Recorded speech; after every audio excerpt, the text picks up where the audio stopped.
car. Hey everyone, it's Ben Hardy here, and in today's video we are finally going to be going over the 5 things that I hate about the Chevy Camaro ZL1 1LE. You guys all knew that this video was coming because obviously we've got to make a video. We made it for the Raptor, we made it for the Rebel before, and well, now we're making it for the ZL1. Let's just get right into it. Now, the first thing that I hate about the ZL1 1LE has to do with the visibility in the car, and so obviously that means that we're going to have to, well, pop inside the car. Well, hopefully you guys can see me in here because it's super dark. I actually had to turn the brightness up on my camera quite a bit just so you could even see my face, but yeah, not a lot of light gets into this car because the windows are all pretty small, and I mean, I'll show you guys all around just like how bad the visibility is and how bad the blind spots are, and then I'll mention the one thing that actually helps out a little bit.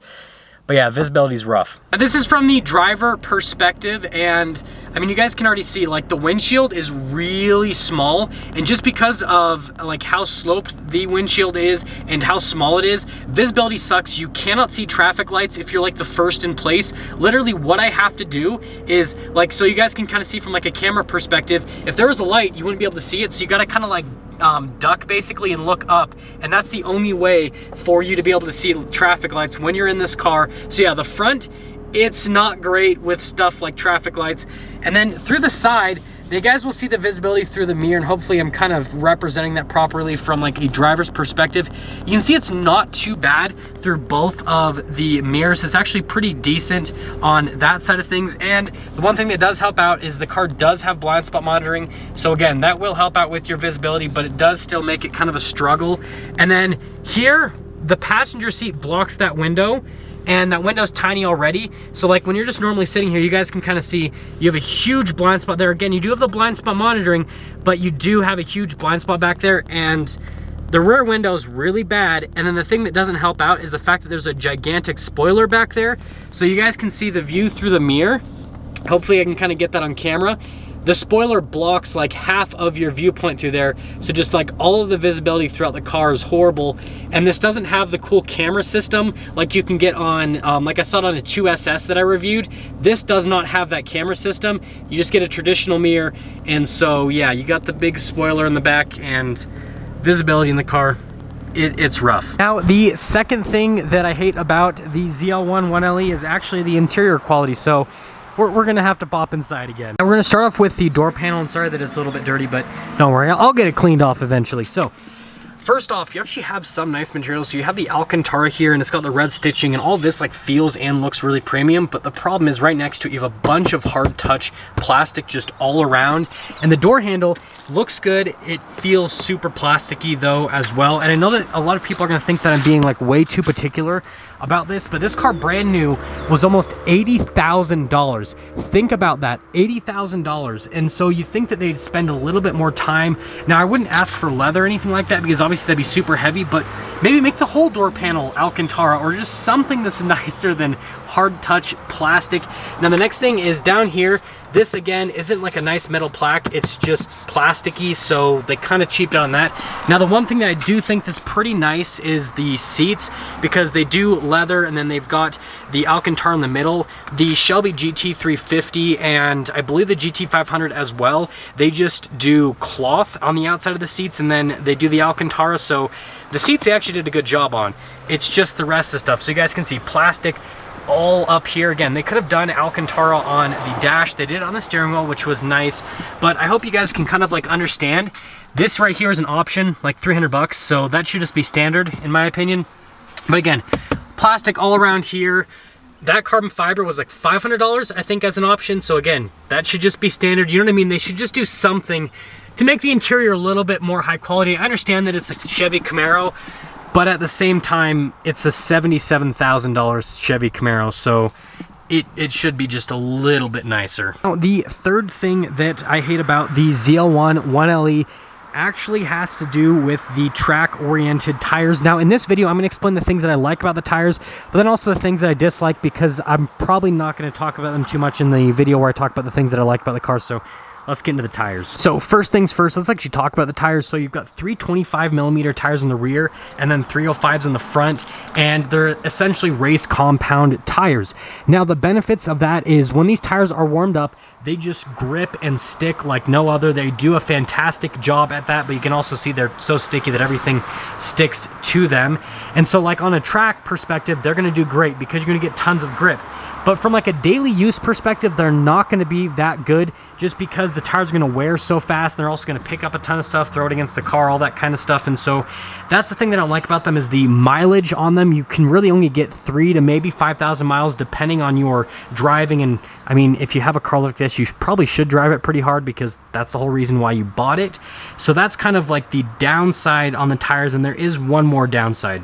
Now this thing right here is the other downside. So just so you guys know, I've already driven the car and it's 86 degrees outside today, but the tires take forever to warm up. Like if it is anywhere between like 60 to 70 degrees, if it's lower than that, then you probably shouldn't even be driving the car, but 60 to 70 degrees takes quite a bit of time to warm up. And so that's definitely a huge downside, is just the warm up time.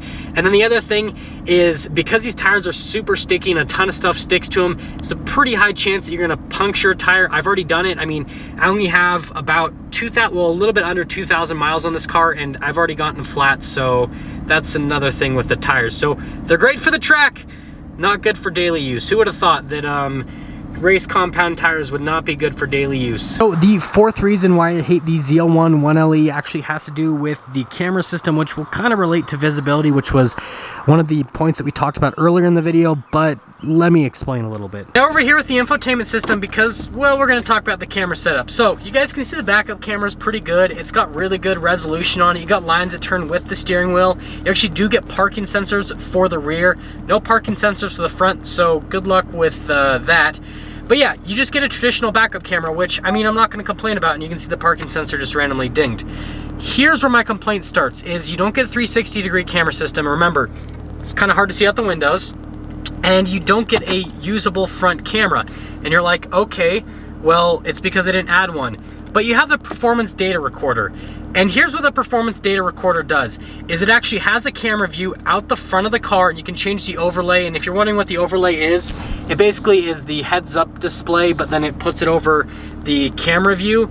So you insert an SD card, and then it'll record your laps with a camera out the front of the car. And what that means is you have the camera in the car, but they won't let you use it unless you have an SD card and unless you're doing a track time instead of being able to use it to park, which would be really convenient because the car has a pretty massive hood, and you guys saw the massive front splitter.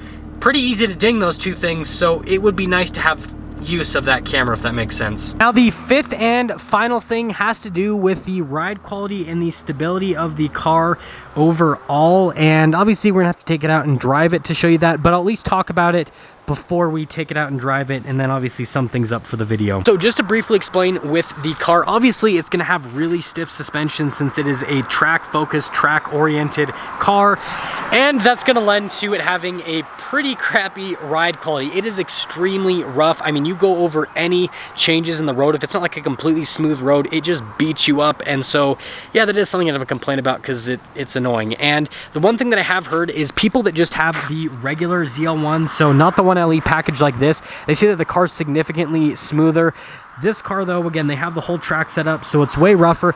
You are gonna benefit from really good handling with that, but obviously, I mean, you like bounce all over the place. I've had times where literally I have hit the top of the car because like there's been so much like movement because it's like shaking so much.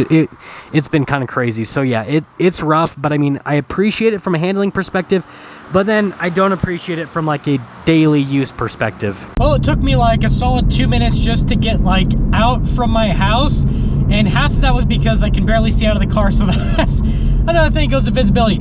Hopefully this road right here though will show you guys, like, look how rough this is with the car. And like if I was in my Raptor, I would just be fine like going smooth over this, whereas this car, it's so rough. Like, just, I hope you guys can see like me moving around or the camera moving around, but yeah, it's really uncomfortable. And again, I'm 22 years old, so it doesn't bother me that much. but I feel like the average person buying this, aka a boomer, probably would complain about it because, you know, they're a little bit older, and so stuff like this is really uncomfortable for them, and I get that. But yeah, the ride quality on it, it's rough. And let me go over it. Look at this. Like, you move all over the place, and I'm not even going quick. So imagine if you're going quick and you hit something like that. Like, that's why I've hit the top of the car a couple times with my head, and actually bruised my head a little bit one time. And yeah, so the ride quality, and here's another part where, like, oh, it just, yeah, beats you up.